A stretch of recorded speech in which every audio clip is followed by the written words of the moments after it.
what experiences or insights both of you had that led to this change in your teaching approach, moving away from this nativeness and more towards intelligibility in the classroom?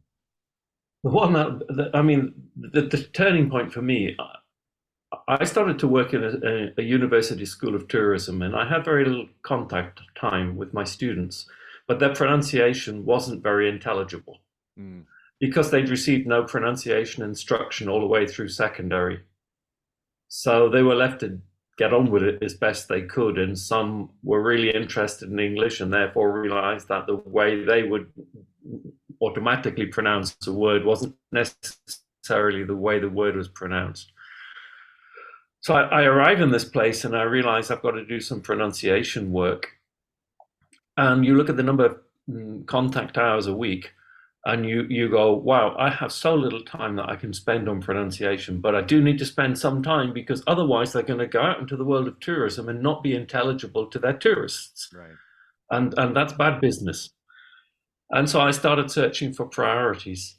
I really thought I more or less sorted it out, actually. I did a lot of reading and going to lots of conferences, and I thought, yeah, I've got this one sorted out. And I published on that in a journal run by the Pronunciation Special Interest Group. It was my first publication. And then went to a talk at IATEFL in York and watched this woman. I couldn't remember her name at the time, but she took apart everything that I'd spent the last 3 years putting together.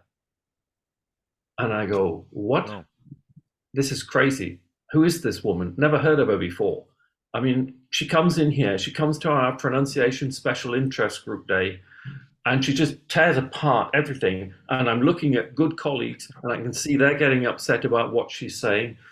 And of course, this woman was Jennifer Jenkins. Mm. And I set about the business. At first, I refused to read her articles because I thought, who is she anyway? Not even a member of the Pronsig. And then I thought, if you're going to actually put this person in their place, you better start reading what they're saying.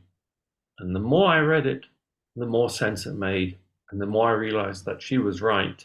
And it was she, with her work on the phonology of English as an international language, that made me sit and think, she's absolutely right. We've been chasing around trying to sound like people from Oxford or from Buckingham Palace. We've been failing miserably. We've been putting our students off more attempts at pronunciation because all of their attempts fail.